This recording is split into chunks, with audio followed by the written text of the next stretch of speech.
lowoozaako Yesu gy'akujje olowooze ne wooli kati. Oyinza okweraliikirira ebinajja mu maaso wangi toyinza kweraliikirira n'omulundi n'ogumu. Njagala okwanirizayo abantu abiri mu kibiina ekyo. Njagala okwaniriza Judith emirira Jovia muyambeko. Judith oyo atubuzeeko naye twebaza Mukama nti olwayo osobola osinza naye. Njagala okwaniriza omukadde Kuteesa kusabwenkeko bakulabe. This is the day that the Lord has made, that the Lord has made.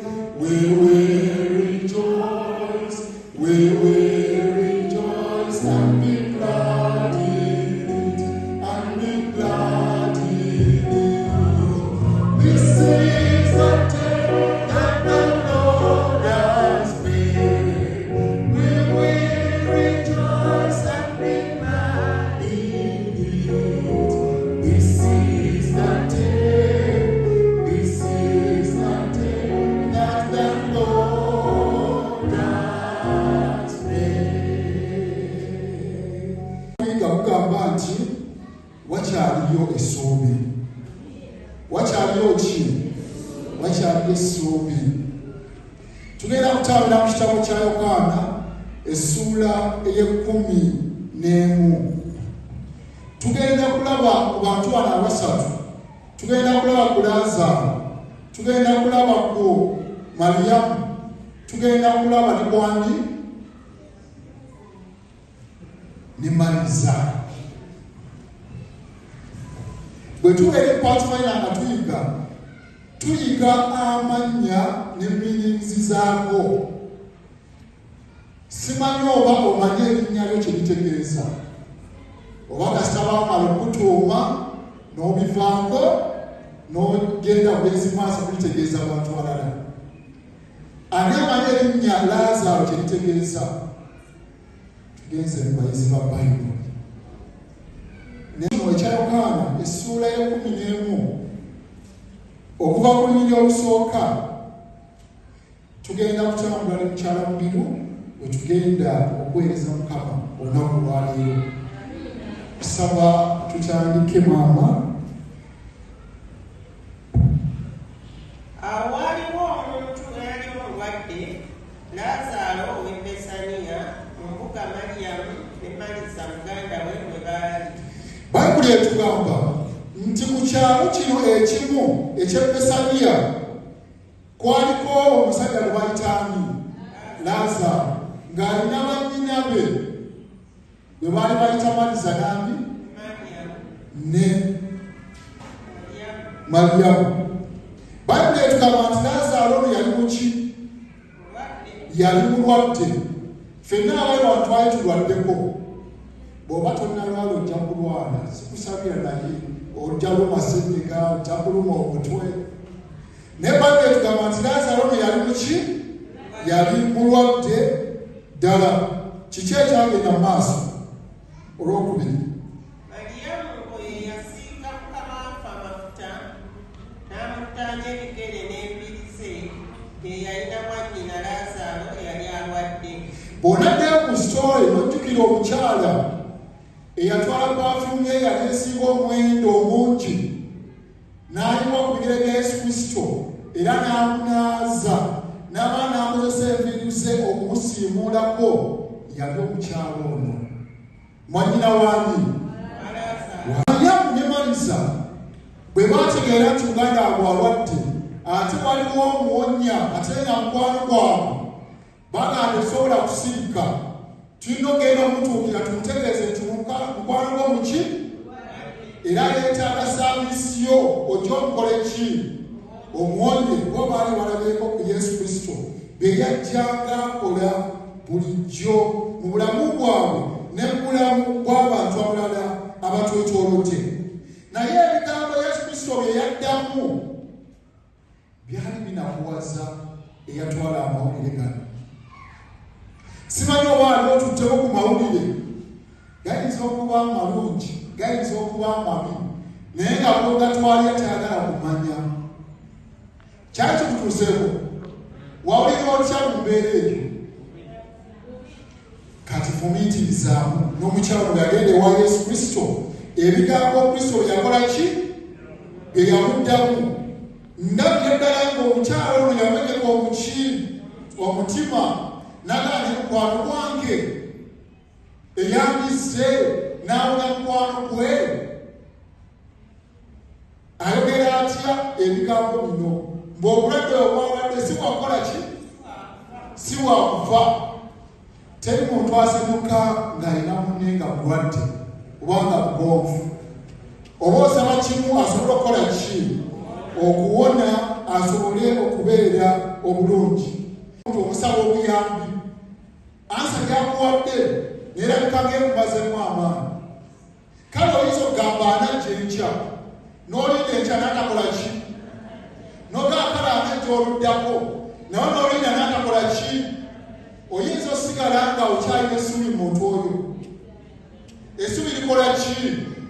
Ligwawo. Yesu yeeyongerayo ennaku endala mmeka? 2. Maliyamu ne Maliza nga bali mu kiseera ekyo, Bayibuli etugamba nti muganda we n'akola ki? N'afa. Yesu amanyi embeera gy'oyitamu. Kino kibuuzo. Olowooza Yesu amanyi embeera gy'oyitamu? Lwaki olumu aleka oyite mu mbeera eyo? Waki? Agala okukkiriza abantu okole ki? Weeyongere, kuddemu amaanyi. Nyaba okusaba ogende mu maaso osome Olunyiriro lw'11.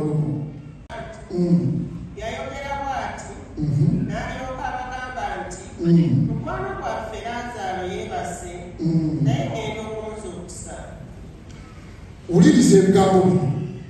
Yesu Kristo baamuleetera amawulire nti Laazaalo muki? Bw'osoma mu Bayibuli tewali wekirabika nti baakomawo ne bamutegeeza nti Laazaalo akoze ki? Yesu amanyi bye tuyitamu. Yesu oyinza obutamulaba fisikali, oyinza obutamukwatako, naye amanyi embeera gy'oyitamu. Era ali wamu naawe, ali wamu nange. Kiki ekyaddirira? Yesu Kristo ng'amaze okubagamba abayigirizwa nti Laazaalo akoze ki? Yeebase. Bw'okkirirawo wansi, njakusomera olw'12. Awo abayigirizwa ne bamugamba nti, Mukama waffe, oba yeebase, anaazuukuka. Naye Yesu yayogera ku kufa kwe, naye bo ne balowooza nti ayogera ku kwebaka kwa tulo. Abayigirizwa waliwo biso ze tuwulira ebyo mu matumbe budde. Olina okuzuukusa mu munno, mugende ebiso gyekoze ki? Gyevugidde. Singa tomukoonako, aba atuuse okusanga ekibonerezo ku makya. Abayigiriza Yesu babagamba ebigambo bino, ne bagamba omuntu yeebase. Oyo yeebase bakola ki? Bazuukusa mu ki? Muzuukuse. Bo balowooza nti yali yeebase otwo ne tukola ki? Twetera okwebaka naffe. Naye wano Yesu Kristo yali ategeeza nti Laazaalo yali amaze okukola ki? Okufa. Naye bw'oba okkiriza Yesu, oba weebase mu ki? Oba bwebase. Mu kiseera ekyo Bayibuli etugamba nti Yesu ate ne yeeyongerayo mu kibuga ekyali kimuliraanye. Nga wayiseewo ennaku 4, Bayibuli etugamba nti Yesu n'agenda n'abayigirizwa ewaani? Ewa Maliyamu ne Maliza. Bw'onaasoma Olunyiriro tulaba nga Yesu akola ki? Azze era atuuse mu maka g'abantu bano. Nyabo tusomere olwasatu mu nnya. N'agamba nti wamuteekawa nga tonnaba kugenda tandikirira ku lw'17. Awo Yesu bwe yatuuka n'asanga nga yakamala ennaku 4 mu ntaana. Naye Besaniya yali kumpi ne Yerusaalemi nga sitadiyo 15. Abayudaaya bangi baali bazze eri Maliza ne Maliyamu okubakubagiza olw'amanyinaabwe. Awo Maliza bwe yawulira nga Yesu ajja n'agenda okumusisinkana, naye Maliyamu n'asigala mu nju. Awo Maliza n'agamba Yesu nti, Mukama wange, singa wali wano mwannyinaze teyandifudde. Weebala nyawo. N'agamba nti mwamuteekawa. Awo Yesu bw'amala okujja ababuuza nti, Laazalo bamukola ki? Mwamuteekawa. Genda mu maaso. Bamugamba nti, Mukama waffe, jjangu olabe. Yesu n'akaaba amasiga. Weesirikire. Okimanyi nti Yesu alumirwa wamu naawe? Waki? Yesu yalaba abantu bano nga balumwa. Yesu naye n'afuna ennaku mu ki? Mu mutima gwe. Awo ebasooka otulaga nga Yesu akola ki? Nga Yesu akaaba. Olw'ennaku gye yali alabye, mikwano gye gye baali bayitamu. Waliwo oluyimba olugamba nti tears are a language that God understands. Wuliriza oluyimba luno oyongere otegeera nti mu nnaku gy'oba oyitamu toba wekka, wabula Katonda aba wamu naki? Aba wamu naawe.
God sees the tears.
by'oyitamu ebyo byonna tebikwata ku ggwe wekka oba tebiri ku ggwe wekka. Okubonaabona kwaffe kwonna Yesu alina ensonga lwaki tukola ki? Lwaki tubonaabona? Yesu ali wamu naffe newankubadde nga tuyita mu mbeera eziyinza okuba nga zikola ki? Nga zisoomooza mu bulamu bwaffe. Omuwandiisi w'oluyimba namba 127 kyeyava awandiika ebigambo bino ebiri mu kitundu ekisooka. Tugenda yimba ekitundu ekyo ekisooka awamu ne chorus. Namba 127. Mu mbeera gy'oyitamu toli wekka.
Disappointing family.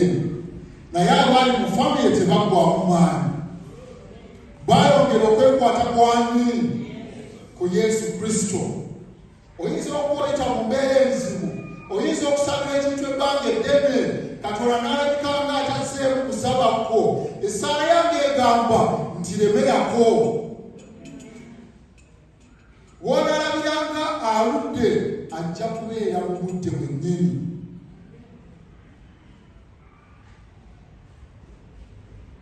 Oyinza okukoyita mu mbeera etali nnyangu.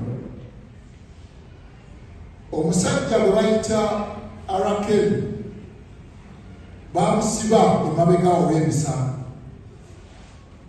Naye omusajja ono alina oluyimba lwe yayimba olugamba nti you're never alone.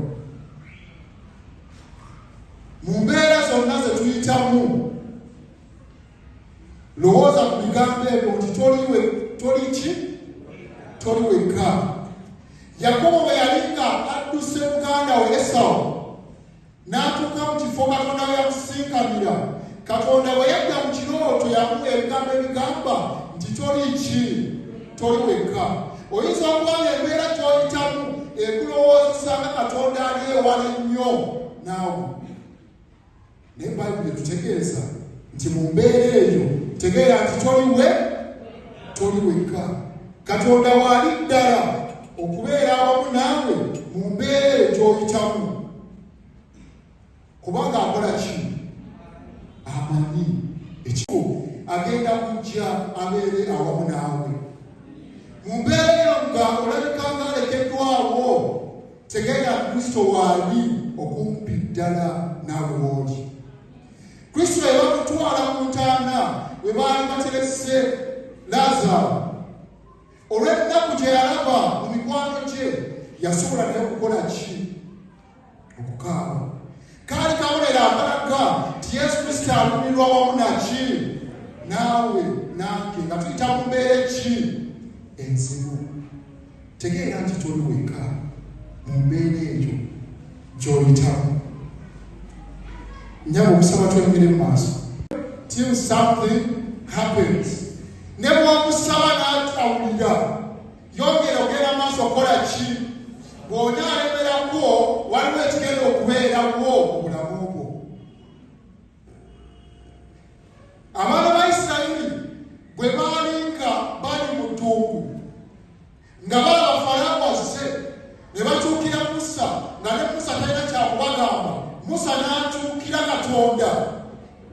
Katonda yamugamba nti abagere bayimirire mu ki? Balinde balage obulungi bwa Katonda bw'anaakola ki? Abo be balaba abalabe baabwe tebagenda kuddamu balaba emirembe gyo ng'osabye olaba Katonda tasseemu ssaala zo.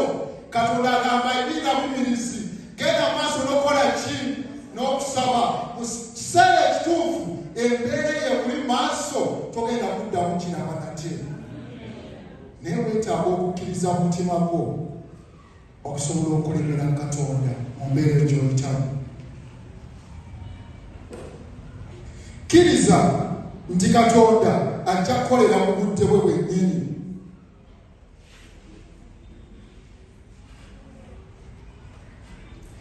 Jesus knows everything. Katonda amanyi byo.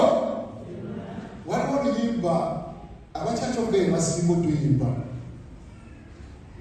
Yesu byonna abimanyi kinsanyusa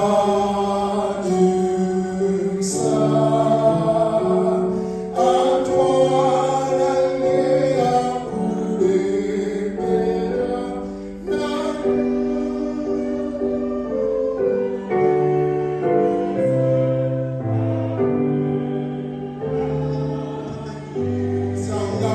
akulembera kiseera ekituufu okusabako Katonda agenda kuddamu.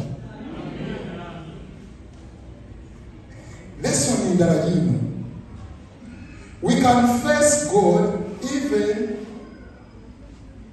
in our disappointment. Okyasobola okusembera mu maaso ga Katonda newankubadde ng'alinga eyakudisappointinga.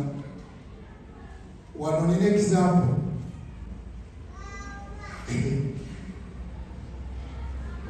Yatica Fiona.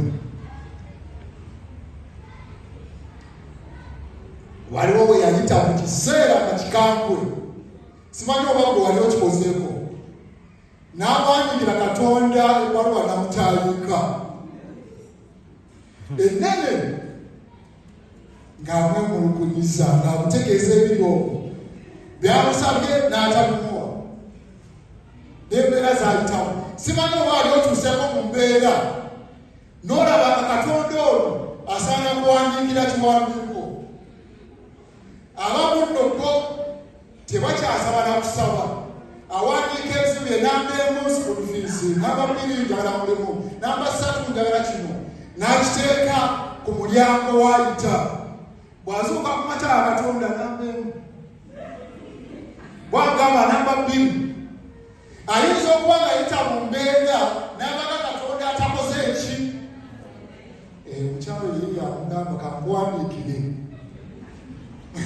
Ndowooza ku muwandiiko ogwo Katonda yaddamu.